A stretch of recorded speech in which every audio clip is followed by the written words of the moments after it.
देखिए, किसी भी कलाकार के लिए अपने काम की पहचान मिलना और उसकी सराहना होना बहुत ही ज़्यादा इम्पोर्टेंट होता है और ख़ास तौर से अगर वो काम ऐसा हो जिसकी शुरुआत ही करने वाले आप हो, तो फिर और भी ज़्यादा वो खूबसूरत बात हो जाती है। और आज पंजाब केसरी नवोदय टाइम्स में हमारे जो ख़ास मेहमान हैं, वो ऐसे ही शख्स हैं जिन्होंने दुनिया की पहली black and white one take film बनाई है, जिसको बहुत ज़्यादा पसंद किया जा रहा है, जिसकी इंटरनेशनली बहुत ज़्यादा सराहना हो रही है। सो मैं बात कर रही हूँ the actor, the writer, the director, the producer, one man army Hemant Tiwari की, जो इस वक्त हमारे साथ हैं। बट फर्स्ट थिंग्स फर्स्ट, बहुत बहुत स्वागत है आपका हेमंत हमारे प्लेटफॉर्म पे। Thank you so much, Nidhi. Pleasure. Thank you so much. Or thank you so much for such an amazing introduction. Thank you. You know actually it is well deserve, क्योंकि देखिए बहुत सारे लोग बहुत ही खूबसूरत काम करते हैं, लेकिन जो आपने किया है इट इज समथिंग जिसके बारे में बहुत बात होनी चाहिए, जिसके बारे में लोगों को मालूमात होनी चाहिए, स्पेशली इन इंडिया। लेकिन शुरुआत करती हूँ कि 18 इंटरनेशनल अवार्ड्स आपकी इस फिल्म को मिले हैं, प्रेस्टिजियस दादा साहब फाल्के अवार्ड मिला है। So how is this feeling? First of all, thank you so much. 18 पहले थे, अब 21 हो चुके हैं। Wow, 3 more added. Kudos. Yes, thank you so much. And 21 wins के साथ इस फिल्म की एक और खास बात हो जाती है, वो ये कि ये दुनिया की पहली सबसे ज्यादा विन्स करने वाली वन शॉट फिल्म है। Wow. अभी तक जितने भी जो भी अभी तक वन शॉट्स बने हैं, उसमें सबसे ज्यादा अवार्ड्स अगर किसी को मिले हैं तो वो मैं और मेरी टीम की बनाई हुई फिल्म लोमड़ को। और यस, डेफिनेटली बहुत अच्छा लगता है निधि कि दुनिया ने सराहा है आपका काम, और हर जगह जहां भी द फिल्म गई है कुछ ना कुछ लेके ही आई हो इस फेस्टिवल से। And some of the prestigious film festivals like Bushwick Film Festival, like Vancouver Independent Film Festival, then Boston International Film Festival, and recently Santa Monica International Film Festival. So it has done really well and बहुत अच्छा लगता है, बहुत अच्छा लगता है। Okay, but you know जब एक डायरेक्टर, एक राइटर किसी फिल्म को कॉन्सेप्चुअलाइज कर रहे होते हैं, जब आप उसे लिख रहे होते हैं, आप उसे शूट कर रहे होते हैं, आपका एक सर्टेन विजन होता है। उस वक्त आप ये नहीं सोच रहे होते कि मुझे तो अवार्ड विनिंग फिल्म बनानी है, उस वक्त आई एम श्योर ये दिमाग में होता है मुझे अच्छी फिल्म बनानी है। So when you are making the film, जब इनफैक्ट आपने जब ये फिल्म लिखी, तो दिमाग में था कि इतनी इसको रिकग्निशन मिलेगी? कि जब आप एक आदमी फिल्म बनाने निकलता है तो उसके दिमाग में ये होता है कि जो भी उसके दिमाग में फितूर है, जो भी वो बनाना चाहता है, बस वो बना के दुनिया के सामने पेश करना चाहता है। उस समय मेरे दिमाग में बिल्कुल नहीं था कि ये अवार्ड्स जीतेगी या ये होगा, बट लेकिन मुझे ये भी पता था कि कुछ एक हम लोग अनोखा करने जा रहे हैं, तो कुछ तो एक अनोखा रिस्पॉन्स आएगा। सो और उस हम लोग जो स्क्रिप्ट लिखी थी वो बस मैं कंप्लीट करना चाहता था। एक चीज दिमाग में थी कि कैसे भी करके मुझे ये फिल्म वन शॉट में बनानी है। और एक बार जब ये बन गई, और एक के बाद दो के बाद तीन करते करते आज हमारे पास 21 अवार्ड्स हैं along with 30 nominations. So ये बस टीम की एनर्जी है, माँ बाप का आशीर्वाद है कि सब जगह से बहुत प्यार मिला है। Wow, and I am sure कि ये बहुत ही अच्छा आपके लिए फीलिंग भी होगी कि जो मेहनत आपने की वो ऑफ कोर्स रंग ला रही है। But coming back to the thought, जैसे आपने कहा ना, मेरे दिमाग में था कि मुझे इसे एक वन टेक फिल्म बनाना है, तो ये कैसे आपने सोचा? ये आइडिया कहाँ से आपके दिमाग में आया? बहुत साल पहले मैंने एक फिल्म देखी थी अल्फ्रेड हिचकॉक साहब की, रोप करके वो फिल्म है। ब्लैक आई थिंक 1948 के आसपास की फिल्म है वो। ओके। सो जब वो मैंने देखा, मैंने बोला यार इस आदमी ने उस दशक में, जबकि हमारे पास रील वाले कैमरा हुआ करते थे जो कि सिर्फ और सिर्फ 10 मिनट तक ही चलते थे, उस आदमी ने जैसे वो खत्म होता था रील, वो कैरेक्टर के पीछे जाता था और वो रील चेंज करके and then he used to continue. मैंने बोला यार वो आदमी अगर तब कर सकता है तो हम लोग आज क्यों नहीं कर सकते, जबकि हमारे पास डिजिटल कैमरा है। सो वो फिल्म ने मेरे को बहुत ही ज्यादा प्रभावित किया, और उसी के बाद मैंने फिल्म लिखी। लेकिन जब वो फिल्म लिखी तो वो एक की फिल्म थी जिसमें कि बैंक का रॉबरी था। बट उन्हीं दिनों एक और फिल्म आ गई विक्टोरिया करके 2015 या 16 में, तो वो मेरे को पूरा का पूरा वो हाइस्ट वाली फिल्म काटनी पड़ी, and that's how I started writing Lomad, crime drama thriller. So मैंने सोचा कि अगर हाइस्ट के ऊपर आ चुकी है तो let's create a new genre, let's create crime drama thriller, and ऐसे करके ये लोमड़ दुनिया के सामने मैंने कुछ बना पाया। ओके, सो देखिए, जो एक आम ऑडियंस होती है उसकी जो अंडरस्टैंडिंग एक फिल्म की है, ऑफ कोर्स हमको एक रेडी फिल्म देखने के लिए मिलती है 2.5-3 घंटे की, जी जिसमें कोई जी इट्स ऑलरेडी एडिटेड, पर थोड़ी बहुत सबकी जी अंडरस्टैंडिंग होती है कि इसमें बहुत सारे टेक्स हुए होंगे, बहुत सारे कट्स हुए होंगे, बहुत सारी एडिटिंग हुई होगी। आपकी जो फिल्म है उसमें कोई टेक नहीं हुआ, उसमें कोई कट नहीं हुआ, बट चैलेंजेस बहुत हुए होंगे, सो वो बताइए प्लीज। चैलेंजेस बहुत हुए, नो डाउट। तो सबसे पहली बात तो डेफिनेटली आज की ऑडियंस बहुत ही शार्प है, और उनको because of this internet boom आज दुनिया को सब कुछ, सब चीज पता है हाँ, दुनिया को। करेक्ट। सबसे पहला जो चैलेंज आया वो था कि अगर मैं किसी के पास भी जाता था ये आइडिया लेके, उनको समझ में ही नहीं आता था। क्योंकि निधि निधि क्या होता है कि अगर मैं आपके पास कोई फिल्म लेके आऊं, तो मैं साथ में एक रेफरेंस लेके आता हूं कि ऐसा कुछ क्लाइमैक्स होगा, ऐसे कुछ रोमांटिक गाने होंगे, तो आपके दिमाग में यू कैन हाँ, conceptualise and you can understand, and that's where you can put in एक कि हाँ भाई चलो, I am with you and let's make this film. Correct. But यहाँ पर कुछ है ही नहीं, रेफरेंस दिखाने को रेफरेंस ही नहीं है। सो दिस इज वेयर अब मेरे दिमाग में तो सब कुछ चल रहा है, बट सामने वाले को मैं समझा नहीं सकता, कितना भी मैं आइडिया दे दूं। तो ये सबसे बड़ी प्रॉब्लम थी। भले ही वो मेरे एक्टर्स हो, भले ही वो मेरा क्रू हो, भले ही वो मेरा जो फाइनेंसर्स या प्रोड्यूसर्स, कोई भी। तो ये सबसे बड़ा चैलेंज था कि लोगों के दिमाग में कैसे मैं ये डालूं और कैसे ये चीज के लिए लेके आऊं, सबसे बड़ा प्रॉब्लम वो था। बट ऑब्वियसली चीजें किसी तरीके से हो गई, सेविंग्स आ गई, चीजें इधर उधर मैंने निकाल दिया, कुछ चीजें मुझे निकालनी पड़ी अपनी पर्सनल, एंड उसके हिसाब से ये फिल्म पे फंड्स आए। Then slowly and gradually cast इकट्ठी करनी पड़ी, तो उनको फिर समझाया, and I am really glad कि ऐसी कास्ट आई, ऐसी क्रू आई जो कि वन शॉट को समझ सकते थे। तो सारे एफटीआई के एक्टर्स और वहीं के हमारे कैमरामैन, तो ये सब मिलके हम लोग आए। एक बार जब ये सब कुछ हो गया, उसके बाद I will tell you the last day, जबकि मेरे पास लोकेशन नहीं था, उसके बाद मुझे ये था कि अगर ये शॉट मुझे नहीं मिला तो इसके बाद मेरे पास ना लोकेशन है और ना ही मेरे पास एक अठन्नी एक चवन्नी है। इसके बाद मैं कुछ नहीं कर सकता। और उसके पहले मेरा एक टेक जो था वो वेस्ट जा चुका था, बिकॉज मेरा जो कैमरा का जो कार्ड था वो अनफॉर्चुनेटली खत्म हो गया था। मैंने बोला यार ये मिला तो ठीक है, नहीं तो फिर सारे सपने सबके वेस्ट हो जाएंगे। बट पूरी टीम की जद्दोजहद, एनर्जी, मेहनत और सब करते हुए we got the final take. और बीच में एक्टर्स को चोटें वोटें भी लगी टेक के दौरान, बट सब के सब कंटिन्यू करते गए। बीच में कुछ ऐसे भी कोऑर्डिनेशन थोड़ा सा गड़बड़ हो गया कि कुछ चीजों की आना जाना था, जरूरत थी, लेकिन कैसे ना कैसे करके सब कुछ बैठ गया एक जगह पे, और finally we got the whole take. Okay, okay, so if I am not wrong, जो मैं अंडरस्टैंड कर रही हूँ, जैसे थिएटर होता है जहां पर आप एक प्ले करते हैं, जब उसके पहले आप बहुत सारी रिहर्सल्स करते हैं, आप स्टेज की एंट्री एग्जिट देखते हैं, एंड देन फाइनली आप ऑडियंस के सामने वो प्ले रखते हैं जो एक शॉट में होता है, मतलब उसमें कोई कट नहीं होता, अनलाइक सिनेमा जिसकी हमें आदत है। सो आपने कुछ उसी एक्सपीरियंस से ये फिल्म शूट की है? एब्सोल्युटली।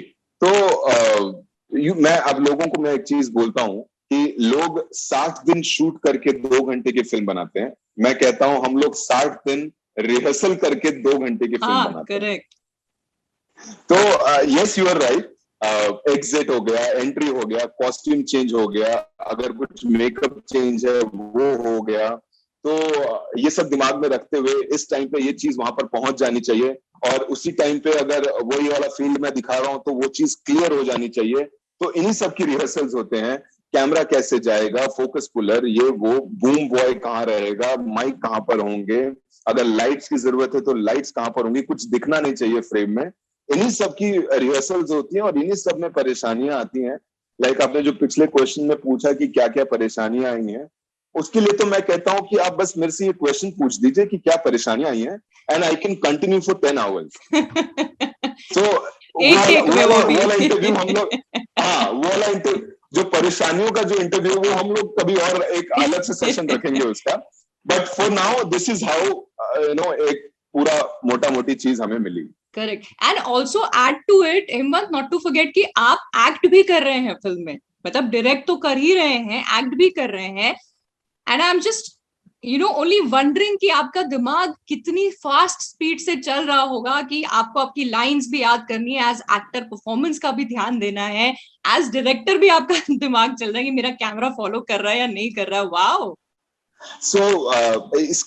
इसका श्रेय तो मैं बिल्कुल नहीं लूंगा, इसका श्रेय मैं पूरी अपनी टीम को दूंगा, क्योंकि मैं डायरेक्ट सिर्फ और सिर्फ टेक के पहले तक 60 दिन तक कर सकता हूँ, उसके बाद मैं कुछ नहीं कर सकता। हाँ, करेक्ट। उसके बाद सिर्फ और सिर्फ मेरी टीम ने जो ग्रास्प किया है, सिर्फ और सिर्फ टीम का श्रेय जाता है वो, कि डीओपी ने कितना, कैमरामैन ने कितना मेरे चीजों को पकड़ा है और कितने बखूबी वो लेके जाता है और करता है, और इसका पूरा श्रेय मेरी टीम को जाता है। मैं 60 दिन तक मैंने डायरेक्ट किया, बट लास्ट मोमेंट पे मेरी टीम ने मेरा साथ दिया, एंड दैट्स इट। करेक्ट। तो आई मीन मैं वही सोच रही हूँ किस लेवल की इन्वॉल्वमेंट एक एक टीम मेंबर की रही होगी, यूनिट मेंबर की रही होगी, that the result is fantabulous. जैसे आपने कहा, you added to my information कि 21 अवार्ड्स इसको जो है वो मिल चुके हैं, end of course a lot of nominations. But अगर मैं फिल्म के टाइटल की बात करूं, बड़ा ही कैप्टिवेटिंग टाइटल है, लेकिन फिल्म की कहानी से इसका कितना रेलेवेंस है? फिल्म की कहानी से बहुत रेलेवेंस है निधि, बिकॉज इफ यू सी कि हर आदमी के अंदर, हर किसी के अंदर एक लोमड़ छुपा हुआ है। लोमड़ इज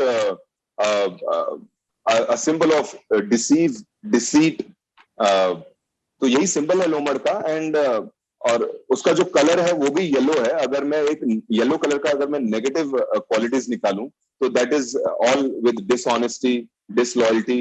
येलो का मतलब हुआ है, सो लोमड़ जहां भी आप देखेंगे वो येलो कलर में है। So that is another reason for that. And Lomad क्या है कि हर इंसान के अंदर एक लोमड़ छुपा हुआ है, जो कि एक अनोखे समय पे और एक अनजान जगह पे निकल के आता है, जिसकी कि हमें भी नहीं पता होता कि हम इसके काबिल हैं, हम ये इस लायक हैं कि मतलब हम ये कर पाएंगे। हमें खुद को नहीं पता होता ये चीज, बट वो जब मोमेंट आता है तो हम वो करके निकल जाते हैं, एंड वी देन थिंक, अरे यार ये कैसे हो गया यार, ये मैं कैसे कर गया, मैं ये नहीं हूं। लेकिन हर किसी के अंदर वो लोमड़ छुपा हुआ है। यू नेवर नो, शायद आपके अंदर वो लोमड़ जो छुपा है, शायद एक वक्त आएगा, शायद वो वहां पर निकलेगा। ये भी हो सकता है कि शायद अब तक की निधि की लाइफ में वो लोमड़ आके जा भी चुका होगा, हमें पता ही नहीं है। और वो एक मोमेंट आता है जहां पर कि शायद पता भी रहता है आदमी को कि यार ये जो मैं कर रहा हूं ये गलत है, लेकिन उस मोमेंट में आदमी इतना इन्वॉल्व हो जाता है कि वो कर देता है, एंड देन ही रियलाइजेस, अरे यार। Wow, wow. ओके, बहुत इंट्रीग और इंटरेस्ट आपने पैदा कर दिया है रिलेटेड टू इट। ऑब्वियस सा सवाल है, इंडियन ऑडियंस कब देख पाएगी ये फिल्म? बस अब इस साल कभी भी न्यूज कभी भी आ सकती है। Okay, great. We so are you're working towards it. So is it an OTT release or a theatrical release? We are in talking terms for both the things. Let's see what's universe को क्या पसंद है, ऊपर वाले को क्या पसंद है, कहाँ पर आते हैं हम लोग। Great, great, great. आप मैनिफेस्ट कीजिए, आपकी मेहनत डेफिनेटली जिस डायरेक्शन में आप चाहते हैं आएगी, because I am sure Indian audience भी इस तरह का कंटेंट जरूर देखना चाहेगी, and specially when it is made by an Indian. Oh yes, absolutely. Especially when it is made by an Indian, because if you see films like Birdman 1917, जिनको कि Oscar मिल चुके हैं, और the best part about those films is that they have been edited to appear as one shot. They are not exactly one shot. Correct. And this is where we come in. The fantabulous team of Lomad comes in, where we have tried and achieved something in 1 hour and 33 minutes. There is no cut. Film की शुरुआत में मुझे ये suggestions भी मिले कि sir इतना लंबा नहीं होगा, नहीं कर पाएंगे, हम आपको मोमेंट्स दे देते हैं, वहां पर वाइप कर देते हैं, डिस्गाइज कर देते हैं, स्टिच कर देते हैं। मैंने बोला कर दो यार, नो प्रॉब्लम, बट मेरे दिल का क्या करोगे यार, इसका क्या करोगे? वाह। बट जो आपने किया है which is obviously out of the box, और जब भी हम कुछ आउट ऑफ द बॉक्स करते हैं, दो चीज आई थिंक की एलिमेंट्स होती है। One is faith in what you are wanting to do, and the other is patience, कि जो करना चाह रहे हैं उसका फल मिलेगा, लेकिन उसके लिए हमें सब्र करना होगा। You had both these things from day one? ये तो आई थिंक जिस दिन मैं मुंबई आया था उसी दिन मेरे को ये चीज क्लियर थी कि भैया मेरे को किसी ने यहाँ पर बुलाया नहीं है, आप खुद आए हैं और आप खुद के मालिक हैं, आप किसी के ऊपर ब्लेम नहीं कर सकते। आइए, समझिए और फिर जीतिए इस दुनिया को, ये दुनिया आपकी है। फेथ, परसिस्टेंस, पेशेंस, ये सब कुछ बहुत जरूरी है। एंड ये सब रखते हुए दिमाग में और ऊपर वाले को, माँ बाप के आशीर्वाद को दिमाग में रखते हुए इसको कोशिश कर रहे हैं कि विद फुल पेशेंस, क्योंकि काफी लोगों ने, और अब तो पूरी दुनिया से ये आते हैं कि भैया अब तो दिखा दो, फिल्म तो दिखा दो। करेक्ट। लेकिन मैं क्या बोलूं, मैं बोलूं यार, अब बनाई है तो ठीक ठाक अच्छे जगह पे आए, दुनिया देखे तो बात बने।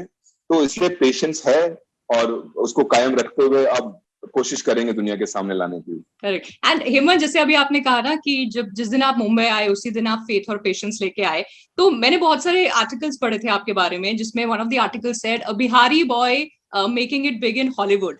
और वो लाइन ना, मतलब I don't know why but it stuck with me कि दे हैव दिस थिंग कि a small town person is making it big not in Bollywood but internationally. तो how does that feel? Definitely Nidhi, no doubt. देखिए, कैसा भी acclaim हो, किसी को भी हो, फॉर एग्जाम्पल निधि को, छोटी से छोटी सराहना, छोटे से छोटी रिकग्निशन हर आदमी को अच्छा लगता है। एंड जब आप अपने दायरों से निकल के जब आप पूरी दुनिया पे, विश्व पे अपनी प्रतिभा को लहराते हुए नजर आते हैं, तो डेफिनेटली आपको बहुत ही अच्छा लगता है। बट अब वो समय आ चुका है जबकि भारत को दिखे ये प्रतिभा, और भारत के सामने मैं लाऊं और अपने भारतीयों को दिखा सकूं कि यार एक भारतीय ने ऐसा कुछ किया है। और मैं अपने पूरे भारतवासी का एक समर्थन चाहता हूं इस पे कि आइए और साथ दीजिए, मिलके साथ में देखते हैं इस फिल्म को बहुत जल्द। Now coming to Bollywood aspirations, when are we going to see you here? आपको यहाँ फिल्म बनाने का प्लान है? What is it? देखिए, बनाई तो लोमड़ भी यहीं पर ही है, और ऐसा नहीं है कि it has got complete content of Indian. ऐसा कुछ नहीं है कि उसमें मैंने कुछ इंटरनेशनल टच डाला है। कंप्लीट इंडियन है। एंड ऑब्वियसली वो आगे भी जो काम करूंगा वो भी मेरे गांव, मेरे देश से बिल्कुल सट के और जुड़ के होंगी चीजें। और मेरे को लगता है मैं एक ब्लास्ट की तरह आऊंगा किसी दिन। सब काम मेरा रुका हुआ है, सब बन के रेडी है। एक दिन विस्फोट होगा और मेरे सारे काम बाहर आएंगे। और उस दिन का इंतजार है मुझे बेसब्री से। डेफिनेटली मुझे भी इंतजार है, ताकि और इंटरव्यूज आपके साथ हो, ऐसी और बातचीत आपके साथ हो। बट जाते जाते हेमंत, आपने कुछ आउट ऑफ द बॉक्स किया, कुछ हटकर किया, उसके लिए आपके पास फेथ भी था और पेशेंस भी। हमारे प्लेटफॉर्म के जरिए आप ऐसे लोगों को कुछ मैसेज देना चाहते हैं जो भी कुछ हटकर करना चाहते हैं, बट कहीं ना कहीं फेथ हल्का हो जाता है, कहीं ना कहीं पेशेंस कम पड़ जाता है? मैं निधि आपके प्लेटफॉर्म के माध्यम से सिर्फ और सिर्फ एक बात बोलूंगा, you are the universe, you are the solution, everything is within you, you are the hindrance and you are the conqueror. Wow, that's it. Wow, truer words could not have been spoken. और कोई अगर इस बात का सार समझ जाए तो आई थिंक हम सब अपने, कहते हैं ना, you can be the master of your own thoughts. So thank you so much, and I really hope and wish the best for you. आपकी फिल्म जल्दी से इंडियन प्लेटफॉर्म पर रिलीज हो, हम सब उसको देखें, और 21 के आगे और बहुत सारे अवार्ड जो है वो ऐड हो जाए।